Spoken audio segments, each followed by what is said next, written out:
り心地の加減眼帯として。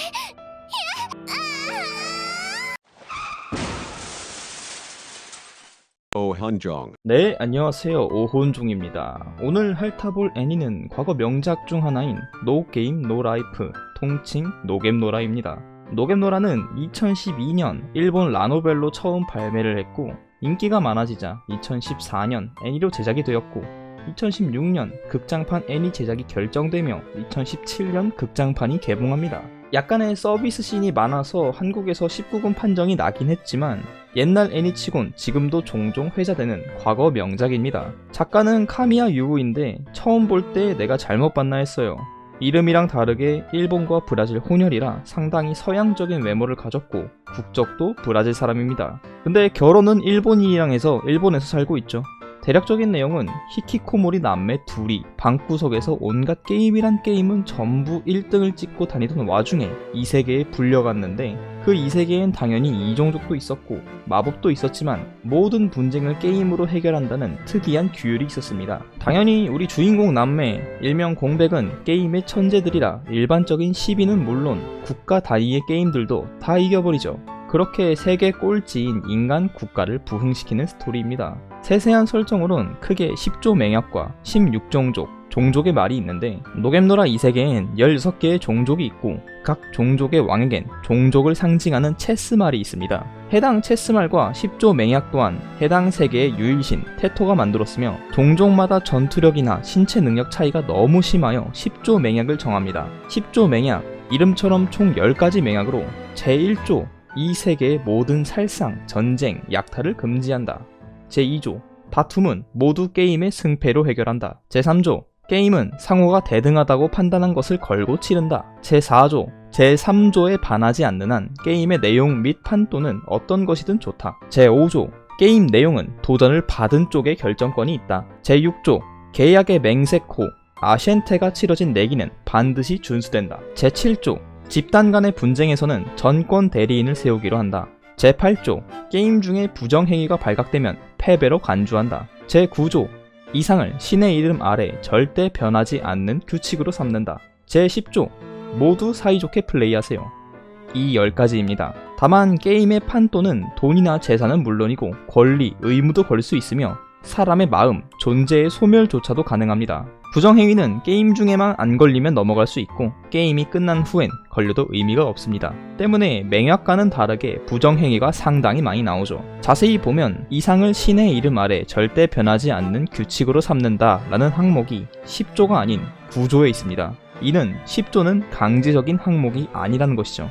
때문에 분쟁을 없애려고 만든 맹약의 의미와는 다르게 아직도 서로를 싫어하는 종족이 많고 전쟁이나 싸움만 없지 대립 구도는 여전한데요. 이건 이후 설정을 보면 해석이 가능한데요. 설정상 종족의 말 16개를 전부 모은다면 유일신 테토와 신의 자리를 두고 게임을 할 수 있습니다. 종족의 말을 빼앗긴다면 16종족에서 제외되며 노예나 다름이 없다는 묘사가 나옵니다. 공백을 제외한 모든 종족의 왕, 즉 전권 대리인은 각 게임에서 종족의 말을 빼앗고 상대 종족을 몰락시키며 말을 모아 신과 대결한다고 해석하지만 공백은 10번째 맹약을 보고는 모든 종족을 화합하여 종족의 말을 모으는 걸로 해석합니다. 그래서 처음 종족의 말을 습득한 수인족의 나라도 인간국 이마니티에 소속되는 걸로 대체하여 하나하나 종족의 말을 모아갑니다. 공백 중 오빠는 전략에 특화된 문과적 천재, 여동생은 계산에 특화된 이과적 천재라는 설정이 상당히 매력적이며 특이한 색감으로 인해 애니종 봤다 하면 안 본 사람이 거의 없었죠.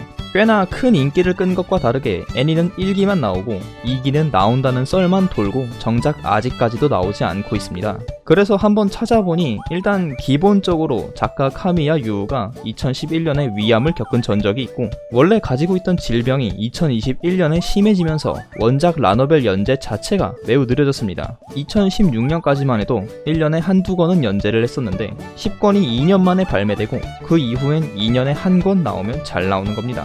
현재 가장 최신작은 12권으로 2023년에 발매했는데요. 중간중간 복귀하려 했다가 아내한테 저지당해서 강제 휴식했다는 썰도 있습니다. 작가가 작품을 버린 건 아니라서 느리게나마 연재는 하나 봅니다. 애니 자체는 그냥 별 생각 없이 뇌빼고 보면 상당히 볼만합니다. 초반엔 잡다한 카드게임이나 짜잘한 게임들로 시작하다 갑자기 큰 체스게임 한 번에 인간 국가의 왕이 되고, 왕이 되자마자 국가 영토와 모든 시민의 인간으로서의 종족 특권 전부를 걸고 전쟁을 선포하는 등 개인적으로 상당히 재밌게 본 건 맞습니다만 별로 좋아하지 않는 쪽의 이야기를 보면 또 그럴듯합니다. 일단 게임의 천재남매라는 설정상 세상 모든 것이 게임인 이 세계에서 있는 일이라고만 본다면 두뇌 싸움을 할 것 같고 치열한 심리전과 전략 싸움이 될 것 같지만 실상은 주인공 머리 개좋음, 얘네 짱쌤, 그니까 내가 이김, 이런 수준입니다. 실제로 두뇌 싸움 하는 장면이 있지 않느냐 하고 물어본다면 애니 기준 처음 카드 게임은 속임수 쓴 건데 안 걸린 거고, 왕자를 건 체스 게임에선 풍둔 주둥아리 수를 써서 이긴 거고, 수인족과의 FPS에선 시로가 궤도 계산한 건 그냥 얘 천재니까 계산됨 이러고 끝냈던 걸 보면 두뇌 싸움이랑은 거리가 먼 것도 맞습니다. 때문에 작가가 스토리, 세계관, 캐릭터에 집중을 하고 두뇌 싸움 쪽은 거의 뺐다고 생각하고 본다면 오히려 더 보기 편해질 것 같습니다. 노겐노라 세계관에선 인간을 이마니티라고 부릅니다. 휴머니티를 잘못 지었나 싶은 느낌이지만 이는 신의 뜻이 담겨 있습니다. 10조 맹약이 생기기 이전엔 세상은 말 그대로 개판이었고 각종 괴물들이 날뛰던 세계였습니다. 손짓 한 번에 산이 사라지고 공격 한 번에 수천 명이 죽어나갔죠. 하지만 그 난장판에서 인류는 생존을 했었습니다.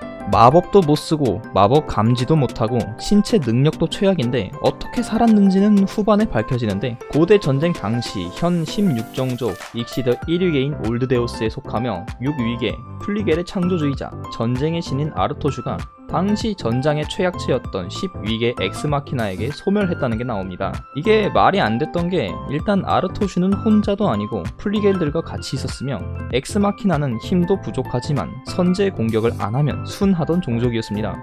근데 엑스마키나가 선빵 쳐서 아르토슈가 졌다는 게 이상한 거였죠.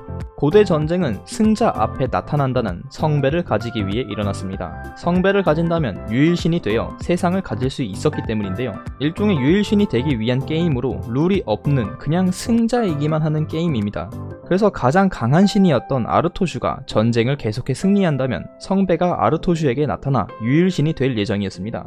하지만 리쿠는 전쟁을 가장 빠르게 끝내면서 성배도 본인이 가질 계획을 세웠는데, 그게 아무도 죽진 않으면서 엑스마키나로 아르토슈를 처치하여 성배를 쥔다 라는 계획입니다. 애초에 무제한 룰인 게임이라 리쿠가 전쟁을 게임으로 인지하고 스스로 아무도 죽지 않는다는 룰을 지키며 성배를 획득하면 그게 승리라는 거죠.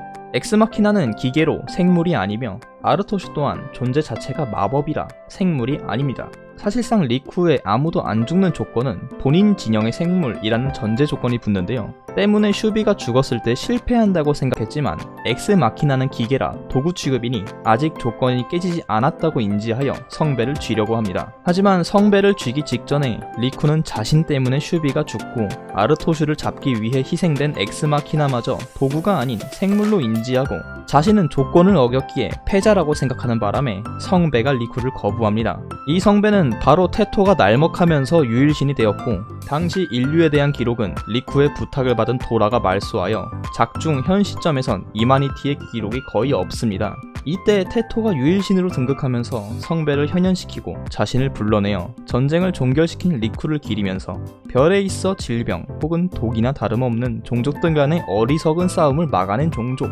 별 그 자체의 면역기능이라는 경애와 존경의 의미로 붙은 이름이 이마니티입니다. 사실 이뮤니티가 일본 발음상 변형된 것 같긴 한데 휴머니티와 이뮤니티를 합성하여 만든 단어라는 해석도 있습니다. 또한 이마니티는 유일하게 신이 창조하지 않고 진화를 거듭하여 지성을 가진 종족으로 테토는 이마니티를 굉장히 높게 평가합니다. 고대전쟁 당시엔 이마니티가 대부분의 영토를 가지고 있었는데 다른 종족은 머리를 쓸 필요가 없을 정도의 힘이 있어서 약간 바보들이었지만 지금은 다들 지식의 힘을 투자하여 각자 기술적 발전을 이루었습니다. 때문에 지혜 원툴이었던 이마니티는 그것마저 다른 종족에 추월당했고 자체 진화 종족이라 마법을 사용, 감지하지 못하여 맨날 마법 속임수에 당하는 바보 종족이 됐습니다.